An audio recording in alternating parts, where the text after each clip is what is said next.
Нурлат жыйылык шилтери ягулык сезонуна яхшы хәзерлек белән килгән бүгендә эш план график нигезендә килеп бара.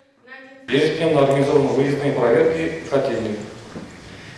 На сегодняшний день предприятие работает в штатном режиме. Электр шилтерләре Промачистка җәмгыяте, Торак коммуналь хуҗалыгы идарәче компаниясе, Нурлат газ идарәсе дә котлаулы һава шартларында һәм күпләр ял иткәндә өзлексез эшләргә әзерләр. С 8 до 17 часов ответственные дежурные из числа начальников служб и специалистов будут находиться на рабочем месте, то есть на территории управления, в остальное время дома на телефонной связи. Нурлатта быел экология һәм иҗтимагый тирәлек елы кысаларында күләмле эшләр башкарылды. Район башкарма комитеты җитәкчесе Әсгат Габдуллин алар хакында җентекле итеп сөйләде. Архитектура бүлеге җитәкчесе Лилия Сарбаева исә аның чыгышын тагын да тулыландырды. Агымдагы елда район территориясендә 28 республика һәм федераль программа тормышка ашырылган.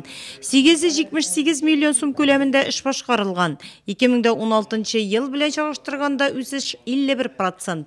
Агымдагы елда планлаштырылган бурычлар тагын да күләмле. Водоснабжение на селе запланировано продолжение строительства сетей в нашем текущем году. Восстановление личного освещения предусмотрено в 16 населенных пунктах района. Также продолжается работа по ремонту котельных в общеобразовательных школах, объектов назначения. Кеңешмәдә Нурлат районы халкын ЕСИЯ системасына тоташтыру буенча башкарылган эшләр дә анализланды. Котлаулар да булды.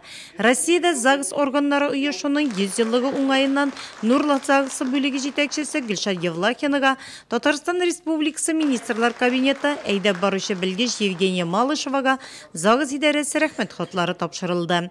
Нурлат иҗтимагый советы республиканың иң яхшы иҗтимагый советы республика бәйгесендә 2нче урынга чыкты. Әлегә уңайдан советның Нурлат бүлеге җитәкчесе Флора Мырзаханова Татарстан Республикасы иҗтимагый советы рәисе дипломына лаек булды.